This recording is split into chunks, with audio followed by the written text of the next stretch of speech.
ಚಾಮರಾಜನಗರ ಜಿಲ್ಲೆಯ ಬೇಗೂರಿನ ಕಿತ್ತೂರು ರಾಣಿ ಚೆನ್ನಮ್ಮ ವಸತಿ ಶಾಲೆಯಲ್ಲಿ ಸುಸ್ಥಿರ ನಾಯಕತ್ವ ಕಾರ್ಯಾಗಾರ ಹಾಗೂ ರೋಟರಿ ಇಂಟರ್ಲ್ಯಾಕ್ ಕ್ಲಬ್ ಉದ್ಘಾಟನಾ ಸಮಾರಂಭವು ವಿಜೃಂಭಣೆಯಿಂದ ನಡೆಯಿತು. ಕಾರ್ಯಕ್ರಮದಲ್ಲಿ ಬೆಂಗಳೂರಿನ tech India blue rose technology ಸಂಸ್ಥೆಯ ಸಿಎಸ್ಆರ್ ನಿರ್ದೇಶಕ ಕೃಷ್ಣಾರ್ಜುನ್ ಸಿಎನ್ ಅವರು ಮುಖ್ಯ ಅತಿಥಿಯಾಗಿ ಭಾಗವಹಿಸಿ ವಿದ್ಯಾರ್ಥಿಗಳಿಗೆ ನಾಯಕತ್ವ, ಆತ್ಮವಿಶ್ವಾಸ, ಪರಿಣಾಮಕಾರಿ ಸಂವಹನ, ತಂಡ ಕಾರ್ಯ, ಸಮಾಜ ಸೇವೆ ಹಾಗೂ ಸುಸ್ಥಿರ ನಾಯಕತ್ವದ ಕುರಿತು ತರಬೇತಿ ನೀಡಿದರು.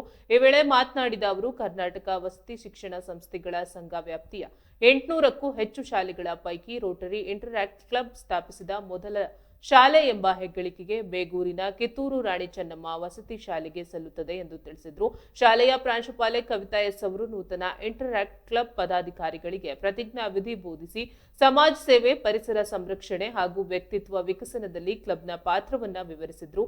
ಕಾರ್ಯಾಗಾರದಲ್ಲಿ ಸಾರ್ವಜನಿಕ ಭಾಷಣ, ಸಮಯ ನಿರ್ವಹಣೆ, ಯೋಜನಾ ನಿರ್ವಹಣೆ, ಸ್ಮಾರ್ಟ್ ಗುರಿ ನಿರ್ಧಾರ, ವನ್ಯಜೀವಿ ಸಂರಕ್ಷಣೆ ಸೇರಿದಂತೆ ವಿವಿಧ ವಿಷಯಗಳ ಕುರಿತು ಪ್ರಾಯೋಗಿಕ ತರಬೇತಿ ನೀಡಲಾಯಿತು. ಎಸ್ಎಸ್ಎಲ್ಸಿ ವಿದ್ಯಾರ್ಥಿಗಳಿಗೆ ಪರೀಕ್ಷಾ ಸಿದ್ಧತೆ, ಒತ್ತಡ ನಿರ್ವಹಣೆ ಹಾಗೂ ಆತ್ಮವಿಶ್ವಾಸ ವೃದ್ಧಿಗೆ ವಿಶೇಷ ಮಾರ್ಗದರ್ಶನ ನೀಡಲಾಯಿತು.